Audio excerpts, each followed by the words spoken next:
এখানে একটা কম্পাউন্ড ইন্টারেস্টের ম্যাথ আছে, ম্যাথটা আমরা দেখব।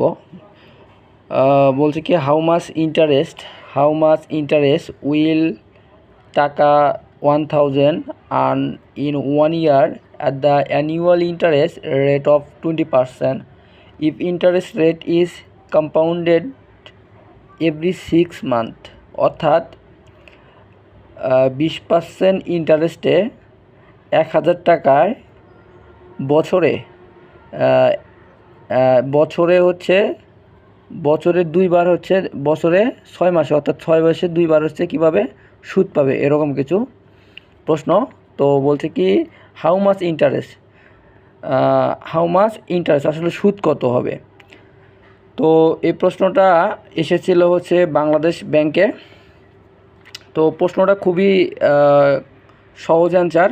তো এখানে আমাদের যা করতে হবে, এখানে হচ্ছে এক্সাক্ট আসল, এটা হচ্ছে আসল, প্রিন্সিপাল হচ্ছে 1000 টাকা দেওয়া আছে, ইন্টারেস্ট দেওয়া আছে আর 20%, আর কম্পাউন্ডেড এভরি 6 মান্থ, বছরে হচ্ছে দুইবার হচ্ছে সুদ দেবে, হ্যাঁ 6 মাস পর পর।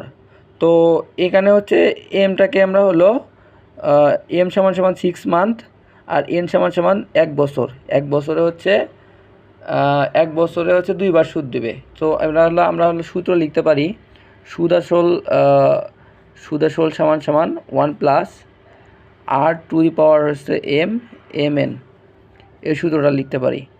সুদ আসল হচ্ছে সি সমান আর এখানে পি হচ্ছে আসল হচ্ছে 1001 আর হচ্ছে 20%, এটা যদি নর্মালি কনভার্ট করি 0.2, আর নিচে হচ্ছে কত এম হচ্ছে 2 বছর, ওপরে হচ্ছে এম এর মান 2, এন এর মান হচ্ছে 1, হ্যাঁ। দেন এটা হচ্ছে 1000, এটা হচ্ছে 1 প্লাস 0.20কে যদি আমরা 2 দ্বারা ভাগ করি 0.10, তার উপর 2, এটা ক্যালকুলেশন করলে পুরোটা ক্যালকুলেশন যদি আমরা করি কত আসবে, ক্যালকুলেশন করলে আসবে 1210। এটা পাইলাম আমরা সুদ আসল, 1210 পাইলাম সুদ আসল।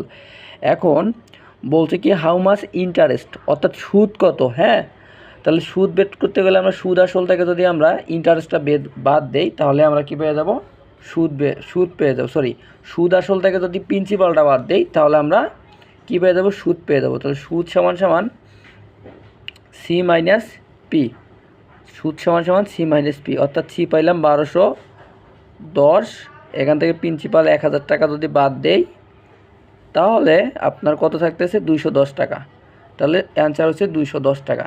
সো এই ছিল সমাধান এই প্রশ্নের, হাউ মাচ ইন্টারেস্ট উইল টাকা 1000 earn in 1 year at the annual interest rate of 20% if interest rate is compounded every 6 month। এই প্রশ্নের অ্যান্সার ছিল এইটা।